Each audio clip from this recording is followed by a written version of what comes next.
Take two. Okay. Chess Cube, King's Cross Cafe. You're all welcome there anytime. So we're going to go to my chess base. Actually, first we're going to visit ChessGames.com in the browser. All right, ChessGames.com, excellent. You can say Capablanca versus Alekhine. So I went to the front page. For those of you not familiar with ChessGames.com, this is the best way to do it. Capablanca versus Alekhine, as Nigel Short, I think once said, pronunciation. So we see the score.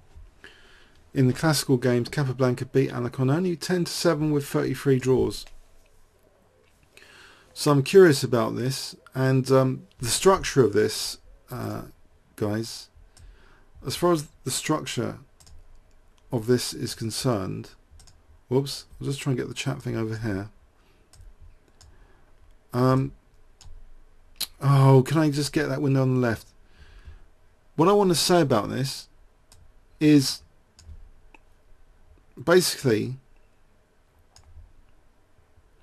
the early encounters from 1913 to 1927 are totally disastrous for Alekhine, the early encounters, and that may have led to complete complacency on Capablanca's part. Completely understandable, I think, in my view.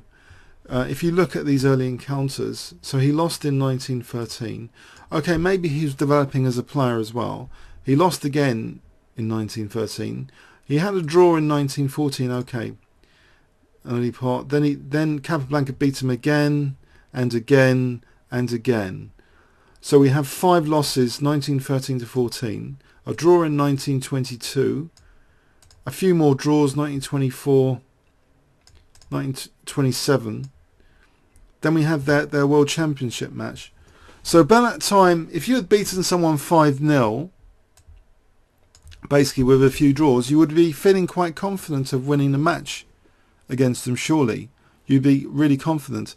And I think there's something psychological going on. This is like a conspiracy theory that Alekhine, he really wanted a world title shot. And in those days, before proper organisation like yearly or whatever, it was really, once you got the crown, you could set your conditions. Okay.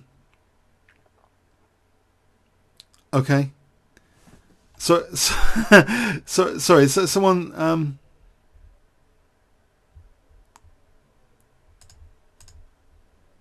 Okay. So once you got the crown, you could set your conditions, yeah, for the rematch. So you set your conditions for the rematch. So, but you want to get a challenge match. So what do? So the champion must choose his opponent also, yeah.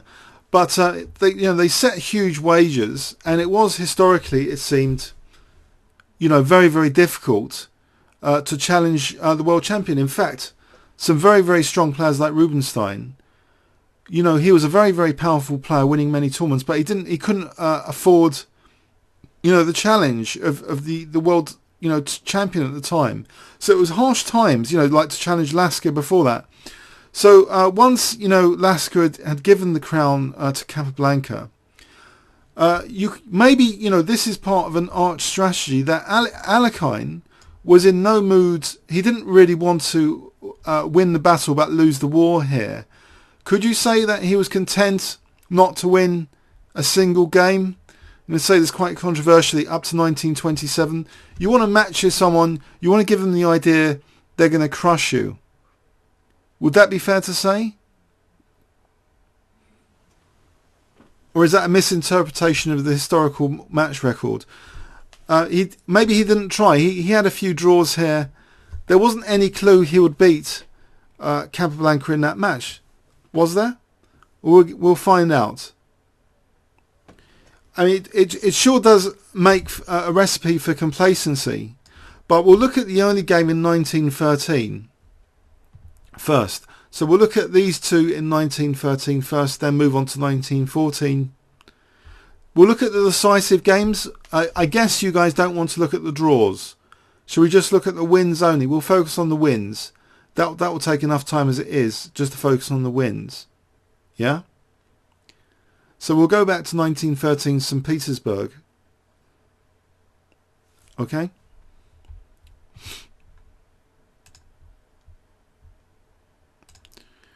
So the first one, I'll zoom into the board. And I'll make it board only. Okay. St. Petersburg, 1913.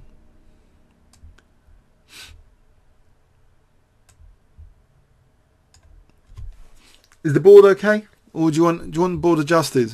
Board's okay?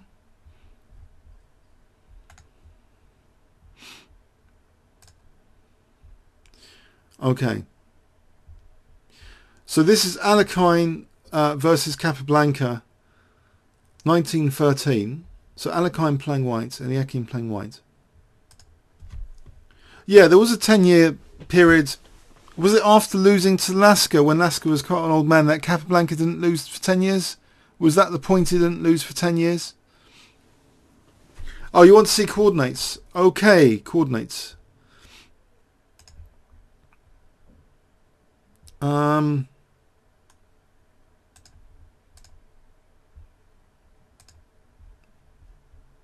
Okay. Do you want board sounds as well? Do you want board sounds? Hang on, let's just check the sounds. There's a board sound there. Do you like board sounds? Okay. So the first encounter...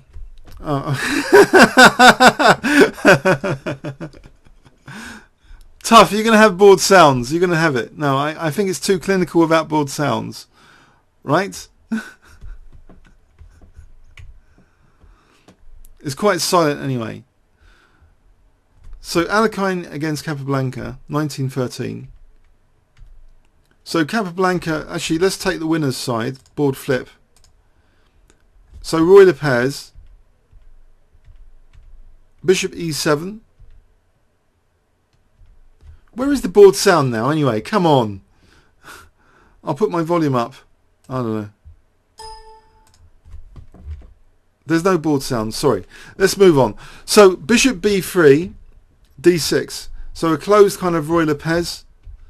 So black's going to try and stretch out on the queen side with C5. Maybe Bishop B7, would you say? So Capablanca's not worried. He's got a nice position here with black, rather. He's playing black. So Capablanca's the black side. All right, okay. Thank you for that clarification. Okay. So knight F1. Is the knight going to, G3, F5, Kasparov's favourite square? So he takes on D4 and Bishop E6. Maybe Kappa's got a nice position already. Doesn't mind breaking the odd rule, the knight on the rim. You know, he's got B3, he's got the C file. If D5, then the bishop can drop back and maybe knight B7 to C5. So rook C8, there's pressure. Knight C4.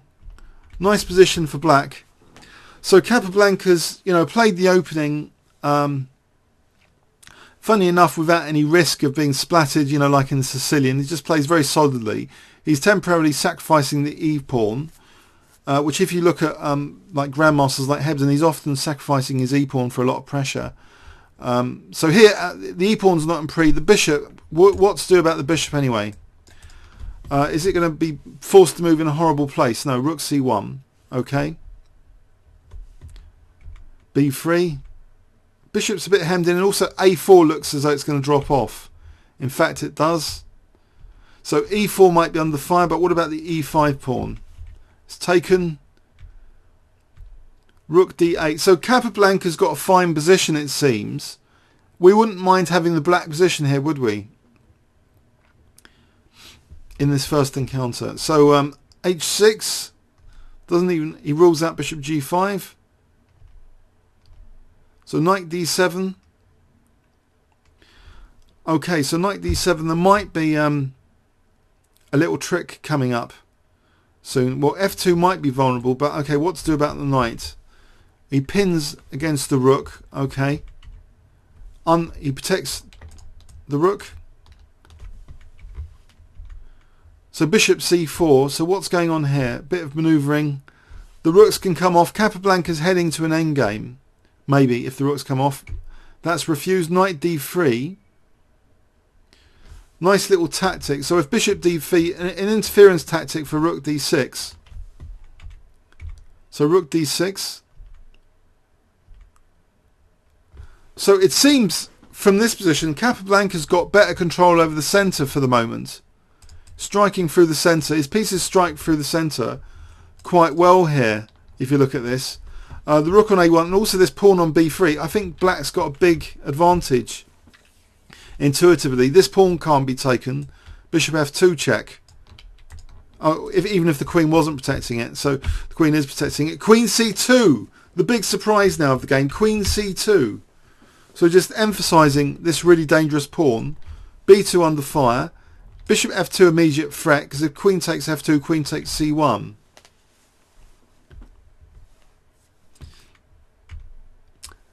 This is the early encounter. Maybe Alekhine wasn't that great anyway, in theory. This is a long time before, unless he had like a 10-year plan. But this is 1913. The World Championship match was in 1927. So that's quite a big foresight for wanting to play passively here. But he does seem to have been outplayed. So he's just lost 2 pawns. And his king's in trouble as well now. This b2 pawn is a menace. So bishop b6. Threat now of b1 queening. Again, you know, just a piece up. It's all over. Quick deflection just to finish off. So that was their first encounter, apparently. That was a disaster for white. Should we have a look at overview and summary? Would you like overview and summary of this game? Are you all shocked, or are you all intimately aware of this game? Were you all intimately aware of this? This is the earlier encounter. So Capablanca shows solid play, dangerous use of an advanced pawn, just basically better quality pieces, and fine tactical skill. Because if you look at the queen c2 move, no missed opportunity, a nice little deflection tactic coming up with knight d, interruption tactic with knight d3, interrupting protection of d6, and a nice little pawn promotion tactic with this. So if takes, there's nothing that can be done about rook d1 in time. You all got that, didn't you? You know, if the king moves rook d1, if the queen moves rook d1, so that was nice. Queen c2, it's a killing move. You all see this as a killing move, don't you? So it forced the concession. So this is where he went 2 pawns up. He's attacking the queen, and he switches the rook rather elegantly as well. That was very nice to head for g2. So his king's quite safe. There's no major issue. And the b2 pawn provides, if he didn't need it, you know, massive distraction for his king. Okay, next game. So that was their first encounter. Let's go back, or just press F10 until we get... Does F10 work? Nope, of course not.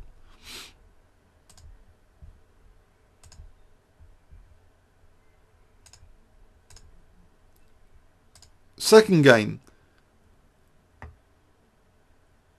So 14, 12, 19, 13. In December, this game, Capablanca white.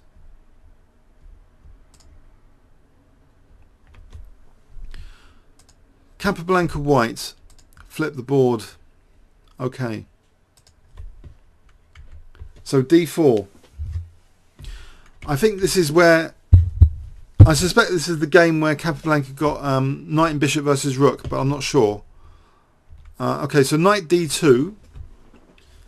This was the old way of just handling the dreaded Slav defense. You just simply protect the c4 pawn with knight d2, and maybe, you know, you're going to play b3 and bishop b2 later. You're going to exert influence on e5 later. It's an okay way of playing it, maybe. Also, there's pressure on h7 anyway. So knight takes c4, d takes c. How do we describe this move? D takes c. I don't think it's particularly appropriate here because it's justified knight d2. The knight's going to be really strengthening with an iron grip this e5 square. I'm not sure d takes c was appropriate, personally. But I suppose black is cramped here. But it's even worse now. This really is a terrible bishop at the moment. How is black going to solve this main strategic issue? So a big knight on e5. Doesn't mind the isolated queen's pawn. It's just emphasised pressure on the c file, c7, h7. It's 1913. This is 14 years before the World Championship match. That's a bit of a long-term plan, isn't it? But the d pawn is in pre here. So is this a crafty little tactic? g6. So what was wrong with queen takes d4? Well, actually, h7 is attacked 3 times. So maybe just... Mind you, the knight would be in pre. So what do you guys reckon the refutation of this is? I assume bishop takes h7, actually. So then if king h8, then knight f7 is mating, actually. So without turning on an engine, I know you're all impressed with my amazing tactical abilities here. But this looks to be a forced mate here. That looks to be a mate, yeah? So in other words, it's not a good idea to take the d pawn here. So the isolated pawn isn't all it's cracked up to be sometimes. Okay. That's my Diet Coke. I'm trying to stay awake now. No, I'm trying to get more alert. So black's got a few issues in this position already with h7. So do you think Alekhine's played this too passively?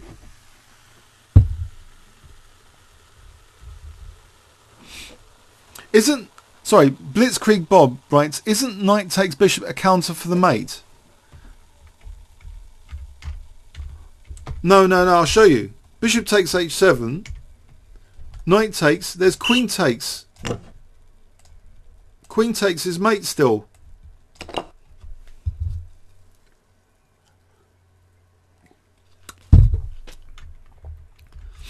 Okay. So g6, further weaknesses around the king.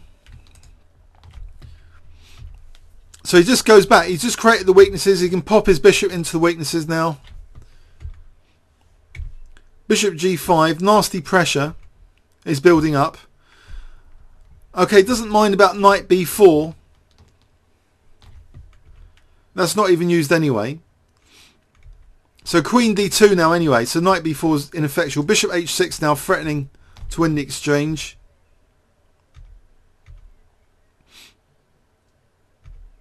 Bishop e4 trying to lift the blockade maybe. Just to take, maybe share the e-file rather cruelly. That was supposed to be black's trump card, this isolated queen's pawn. If there's a pawn here, it's not as bad. It's shielded by black's pawn. If there's a pawn on d5, this pawn isn't as weak. So bishop takes d5 now. Unfortunately, it looks as though queen d5 might be ruled out because of rook c5 here. So e takes d was played. We assume that. Rook c5 just wins a piece, doesn't it? So e takes d5. Actually, I think I might have annotated this game on YouTube, actually. Queen a5, nifty move. That c7 is being used for infiltration.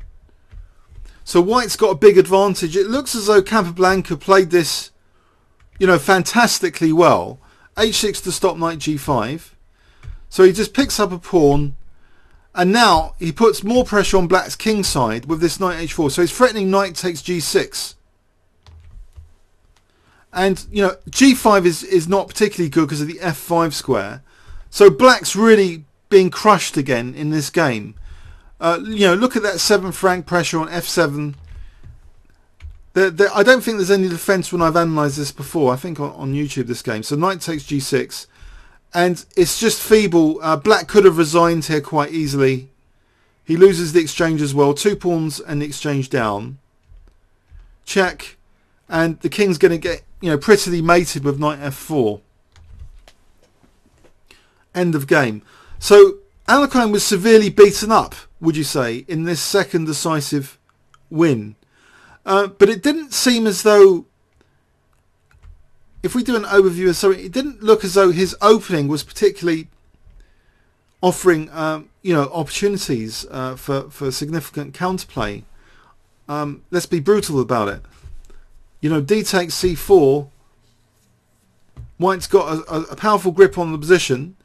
And although theoretically White's got the isolated queen's pawn, there's so many trump cards White's got in exchange for that isolated queen's pawn. Doesn't really matter. It seems knight g5 is a hugely effective move in this game. Just for h7 pressure, just to weaken Black's king even more.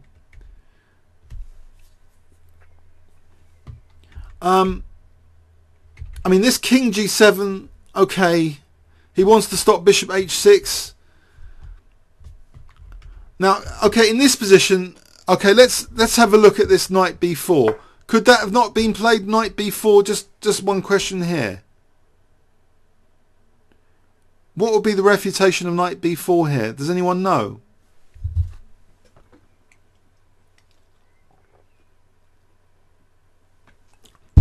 Should I stick on an engine just in case? I guess it might be queen d2 actually, because knight takes d3, you can insert bishop h6 check, and then bishop takes f8. I guess that's the reason queen d2 anyway, yeah? Shall I just check that? We'll add a Kapitza, yeah? Queen d2 is given as the move. Big advantage to white, and then bishop h6. Okay. So knight takes d3, you insert the check. Okay, here not bishop takes f8. Just queen takes d3 apparently.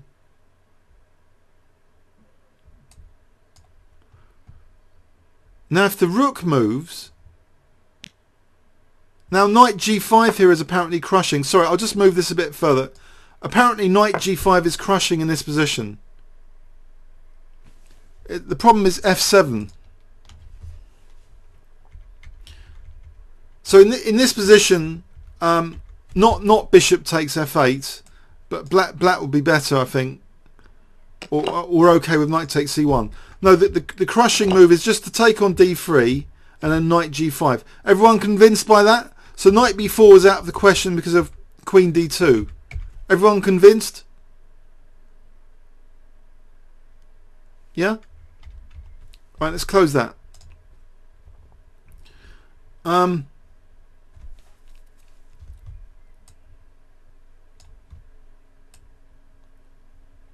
Is the board still okay at this? If I put a bit of padding on left and right, is the board still okay to look at? So we can switch to engine mode without any problem.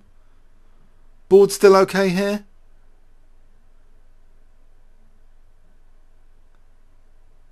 Yeah?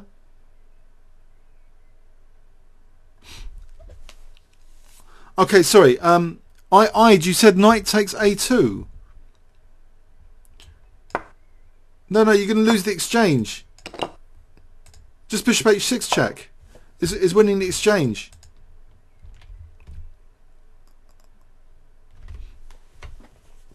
So it was a dire game.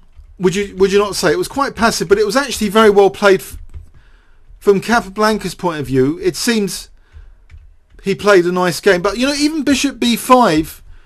What does it really do? Bishop b5. It's like leaving a piece to be attacked later. Pieces like loose pieces, they just get attacked later with tempo. So that looks a bit odd. I mean, queen a5 later, getting the c file, the rook on the 7th, it's downhill after that. Okay, so there are two theories here, right? Alekhine was not that great yet. That's theory 1.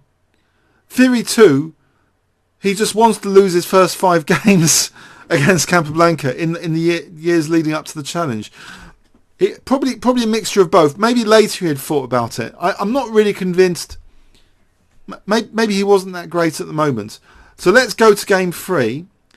Should we go to game 3, or should we just quickly whiz again through this? So this was a disaster on the 7th rank because of this pin. And black was just destroyed now. Yeah. There was a threat of knight f5 mating because that knight's covering that. So that hence the exchange sack. But he could have resigned now. Okay. So we'll go to the third encounter. So 1914.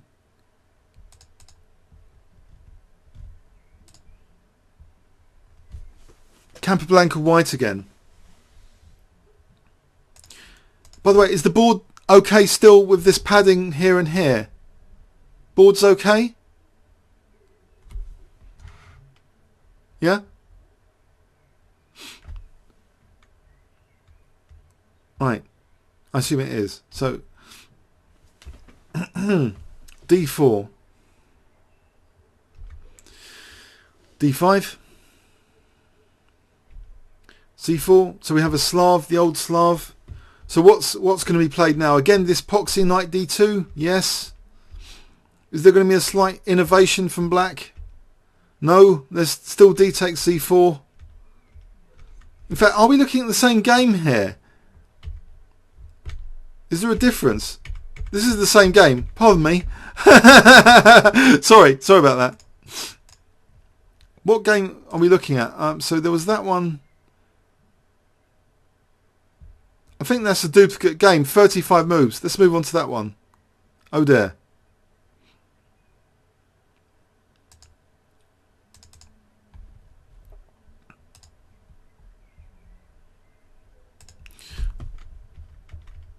Here we've got a different game. French defence. Okay. So winner with variation, but classical variation with knight f6. Forget bishop b4. It was Botvinnik later that popularised bishop b4. So I think that was the old classical variation. It came before the winnower. Is that correct? Knight f6 was the old. That's why it's called old classical variation. Just inviting the centre to close. But bishop g5, very popular nowadays as well. Bishop g5. h6 not as popular. Bishop b4 is a popular move. So Alekhine played h6.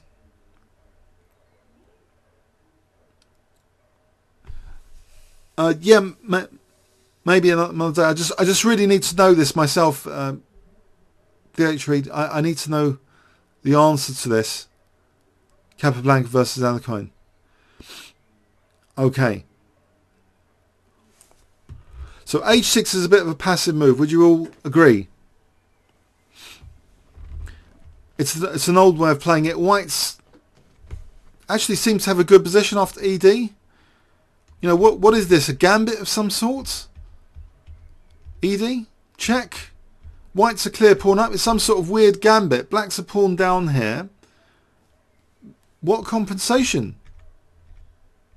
He's got pressure on d4. White's a pawn up though. Where's the compensation? So he plays c3, reinforcing the centre, kicking the bishop at the same time. Encouraging the exchange of queens. Okay, so c5. Does black have compensation? What do you guys think? Has black got a good play for the pawn here?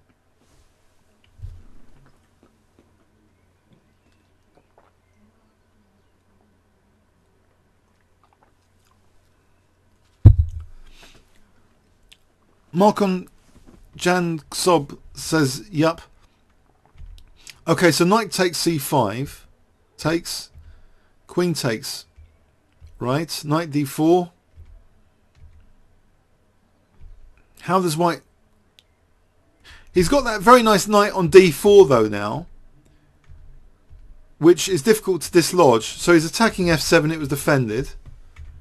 Knight c6. Family fork. Ouch.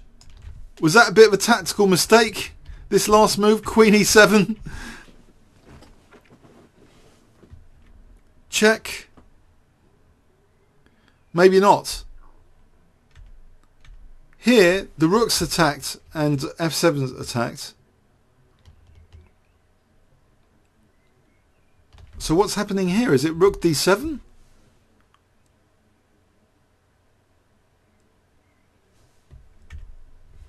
Okay, so knight d4. Some simplification there. Queen g3.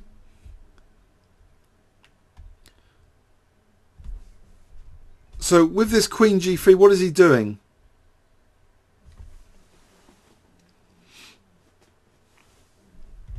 Let's see. The queen moves over there. Check. Queen e8. Whoa! Knight e6. So there's a deadly threat of knight f8. And if takes, I guess rook f8 is really dangerous for rook h8. Attacks the rook. Check. Check. And now queen c5 hitting two pieces. This is quite tactical, this game.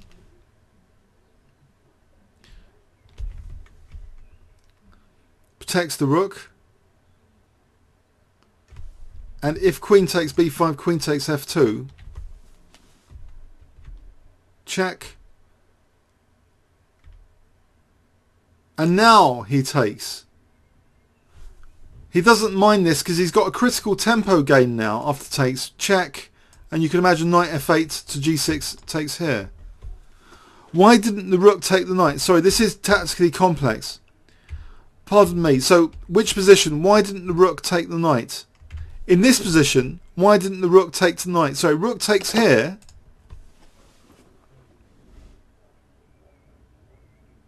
I think just queen takes bishop. Yeah? And white's a solid pawn up, wouldn't you say? He's also got queen f5 check coming up. And he's got a 3-1 pawn majority on the queen side. But let's work through that sequence again. Sorry, it was a bit quick. Let's go back here to this queen g3 move. So we can assume queen g3 was actually mainly about getting this queen b8 check. Okay? So we'll do an action replay. Okay? Queen b1. Not sure what the purpose of it is. The pawn's protecting the rook. It's protecting the bishop though. So check. And now there was this idea, queen e8. So the rook moved to try and win the b2 pawn. But now Capablanca unleashed this amazing tactical idea of knight e6. Do you want us to go? Should we go into this? If takes had occurred, I think it's a disaster. I believe it's just rook f8.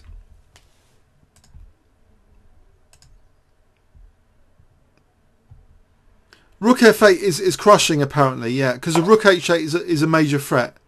This can't be allowed. Okay? Rook f7 is just desperate. So this is a dangerous mating threat. Because the queen's cutting off the king, it's over. So that knight e6 is a neat tactical idea.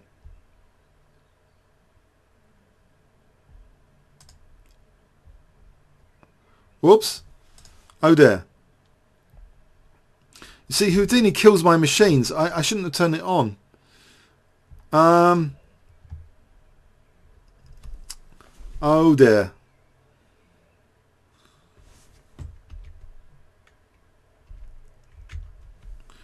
I think I've just crashed my chess base. Oh no, we're back.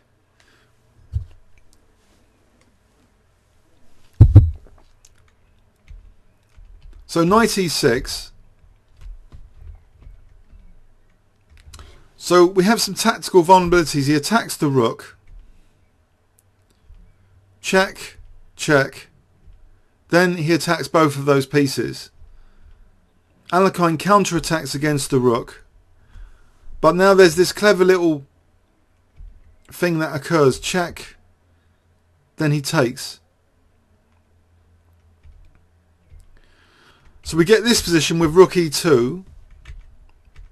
check, check, queen e5, threatening now mate in two ways. Takes, check, and this looks like a winning rook and pawn ending because of these 3-1. Check, takes 3-0. I think that's convincing enough. Alekhine resigned here. Let's do an overview and summary of that game.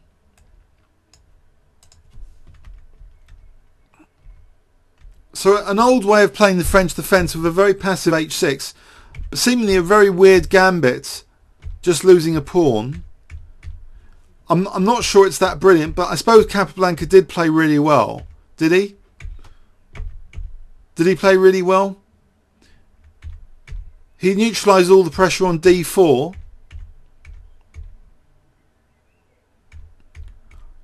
And then it got a bit weird after this e5.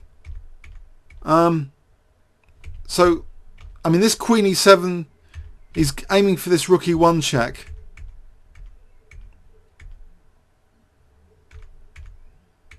So black went downhill now after knight e6. I suppose if white didn't have knight e6, then this would be bad to move the pawn. I don't know, white still looks okay. So we get this tactical sequence ending up in this one rook and pawn ending. 3 pawns up. Okay, shall we move on to another game? We'll close that now, yeah? So that was 1914.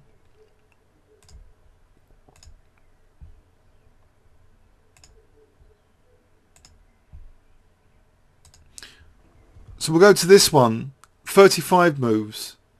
Capablanca was black.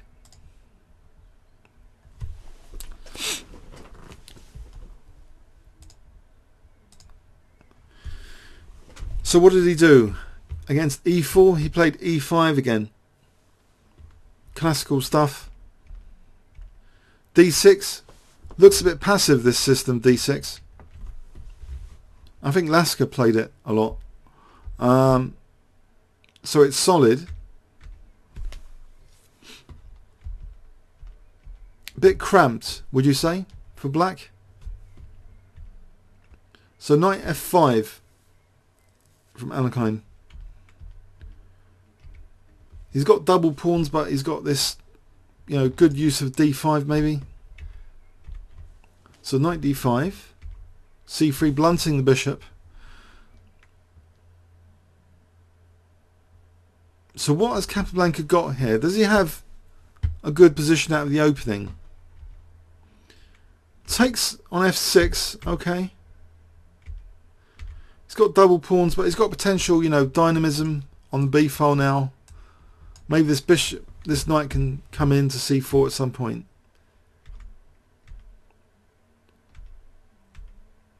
Okay, so f5 is also a problem.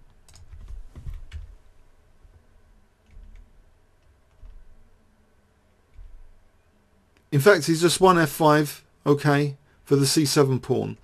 So is black doing well here? Queen e6.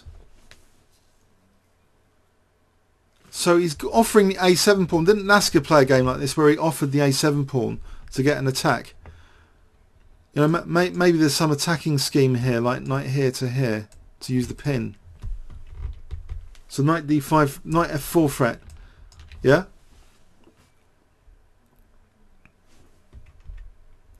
King move. That seems to be a panicky king move. It's protecting the rook on e2, isn't it, with the king against knight f4. He plays it anyway. Of course he can play it anyway. There's too much pressure on at e2. Treble battery. Knight takes g2. What's happened here? Check. Hack attack time. Oh no, there's rook takes e3, isn't there? Bang. This is the sort of game I'll play, yeah? On chess cube. Look at this Queen, it's a spectator queen now. It won that pawn on a7. Let that be a lesson to you guys. You know, this was a real crush, wasn't it? So again, Alekhine, it doesn't really come out in these early games as offering much resistance, would you say, in these early decisive games? What would be the evidence so far? And that was it. And that's almost the same pattern of a Lasker victory, where Lasker had sacrificed his A2, his A7 pawn as a sort of distraction for the queen. And then, you know, Lasker got, you know, a major attack after, from the same sort of opening as well. So seemingly passive, cramped position. But there's an opportunity. Once he gets this knight d7, he can play knight bishop f6. He's challenging that d5. So yeah, Mustang fan writes, materialism punished. Yeah, Picanto writes, you're right, Mustang fan. Okay, some agreement there. So materialism punished. So it started with this, inviting this. Oh, the queen is attacking the rook, but it's protected by the knight at the moment. So this invasion to attack these pawns is not as significant. Once the queen's taken that a7 pawn, there's big trouble now after knight d5. Or we assume there's big trouble. Shall we engine check this position to see if there was an amazing technical defence? Shall we do that just for a laugh? Shall we just check this position? I mean, what about, you know, let's check it, yeah?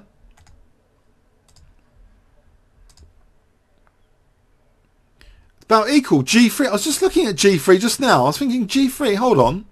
You want to stop knight f4? Isn't g3 the way to do it? Apparently f5 is a good move here. Just to play f4. So say queen b7, f4. Queen a6, Mustang fan writes. Okay, after f5, you want to say queen a6. Is that your proposal here? Queen a6. f4 is crushing according to Houdini here.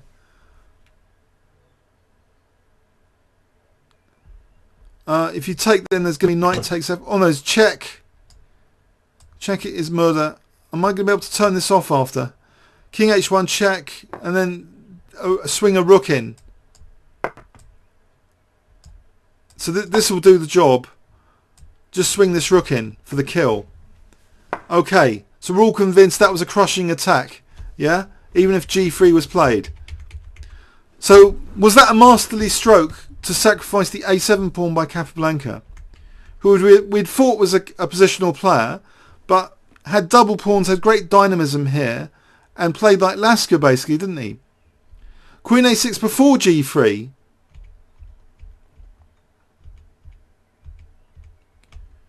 Do you mean queen a6 in this position? Queen a6 in this position? So king f1 was played here. You mean queen a6 here?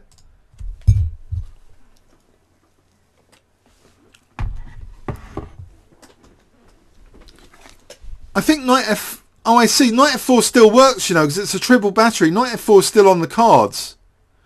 I just want to make sure of that. Oh, knight f4 apparently is equal. Rook d2. Apparently the stronger move here, not knight f4, rook d2. Apparently it's still f5 as the stronger move.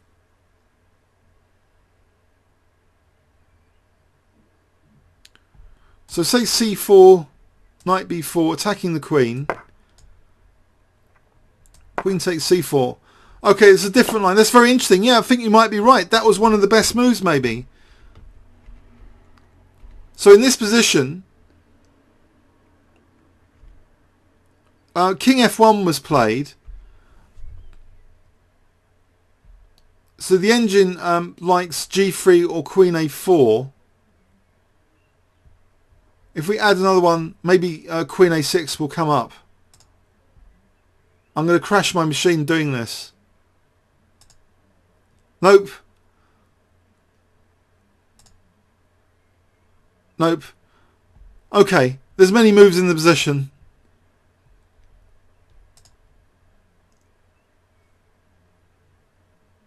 Queen a6 comes up there. Look, Queen a6. Wow. It was there for a moment.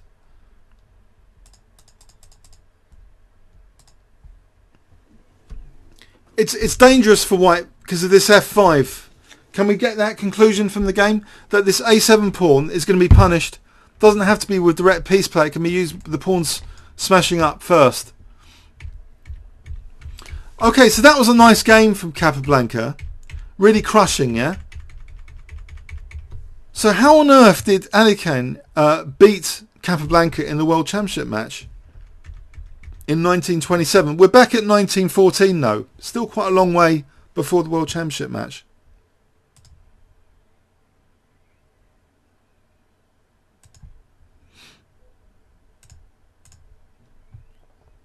So they had a draw here in 1914.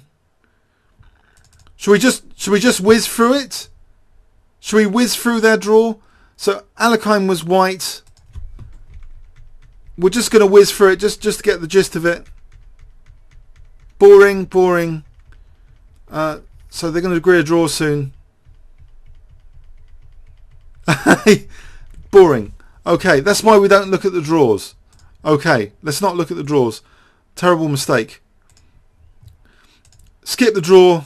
So 1924, they had a draw there, a draw there. In fact, there's an 18 move draw. No, let's not look at it. So another decisive game in 1927.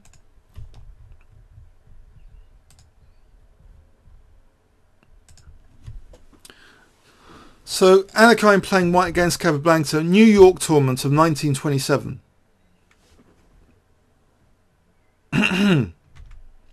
D4, knight f6. Whoa, hyper modern. None of this d5. Hyper modern knight f6, ahead of his time. E6, Nimzo Injin. He's copying Nimzovich. He's taking note of those hyper modernists, those crazy ones. Ratti, Nimzovich, Breyer, the crazy idealists from Europe. Yeah. So b6, control of e4 square.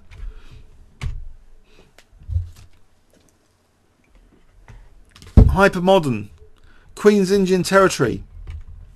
c5, luring white to weaken all the dark squares. Is white going to play d5? Yeah. Oh, temporary pawn sack from Alekhine. It's got control of d5.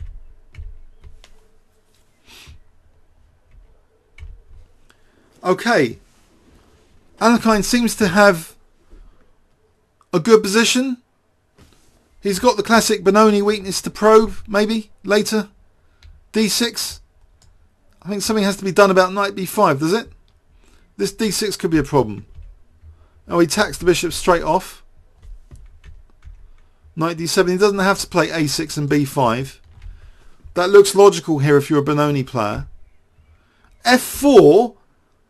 f4. That's a good one, isn't it? f4. Isn't it just weakening this like diagonal, weakening some dark squares? Okay, maybe it's justified, but maybe black's just going to play f5. Never know. I played a6. Okay. Doesn't bother with f5. c4. So maybe knight c5. Maybe to b3 later, or just control of e4.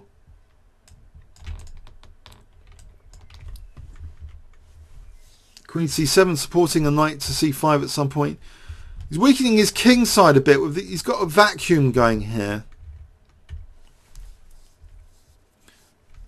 Okay. And this bishop, it's its last chance. Otherwise f6, it will be immolated. So what's he going to do with this bishop? Nothing. He lets f6 happen. Maybe he's going to sacrifice the knight. Okay, what's going on here? Sorry, this did attack the bishop. That's pardon me. So there was no chance for f6. Now he gets the bishop out.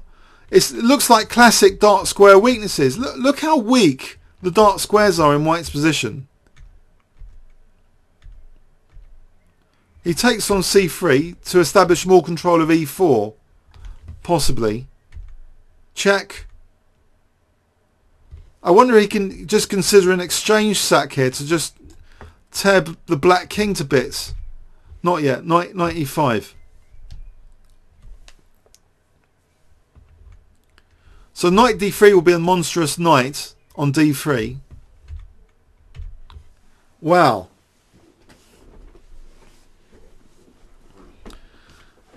Also, look at this. Black's potentially got king g7 and rook h8. The knight's going to be attacked. h7, h2 is going to be attacked. Okay, just put the king where the rook's going to be on the h file. Okay, bishop takes d5. There's also the diagonal. So white's just fallen apart here in quite a disastrous way. Unless this tactic's got anything going for it. Rook takes b3. Was that missed?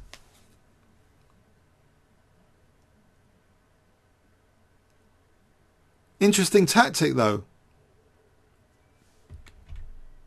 Wow, knight takes f4. He's protecting the bishop with that capture. So he's going to play check and take here next. Ouch. Ouch. I didn't know this side of Capablanca. He's quite a vicious hacker, isn't it? Wouldn't you say from these games, he's really had some devastating attacking games? If these are the game scores, are they not? Capablanca looks to be a ferocious attacking player. And this is a dark square provocation strategy that's being used. And now white's just collapsed. White's just collapsed here. He's going to win back the exchange at the right time. Maybe torture the pin with rook e3 first. Now take it. Mopping up. So how many pawns is he up? He's 3 pawns up. 4 pawns up. White could safely resign here. Check. And here white resigned. What a total disaster.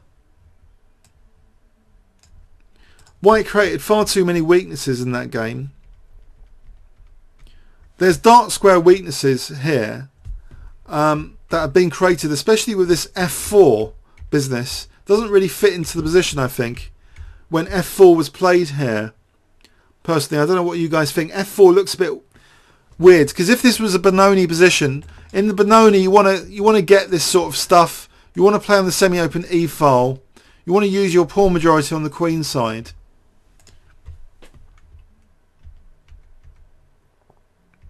So g4 just makes things even tastier for black later. He's just weakening his own king, creating a vacuum here. You've got a nice outpost on b3 ready made as well. And d5 is going to be like weaker. The interesting thing was the bishop takes c3 actually. I thought. You know when he played bishop takes c3 here? I thought that was really cool. Bishop takes c3. Check. Well, it was in fact winning d5 because the knight was protecting d5, so d5 is dropping off after bishop c3. So he could have taken it. He's protecting his d6 first. You know when he played knight e5 here, he's playing d5 is in trouble. So he just needs to shield his d6 pawn from the bishop. d5 is still in trouble. So knight d3, beautiful knights. d5 is finally taken. And now there's this nice little knight takes f4. Otherwise it's a tactical disaster for, taking on d3. So he takes knight f4. And he's mopping up all the pawns now.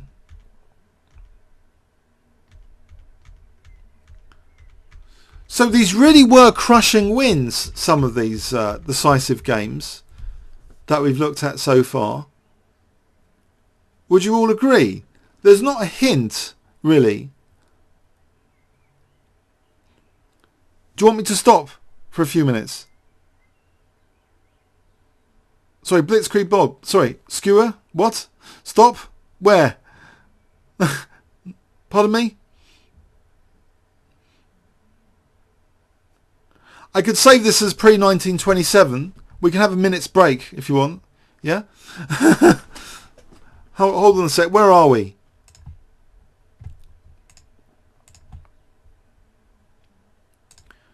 There was a draw in 1927, and then we have, I believe this is the World Championship match.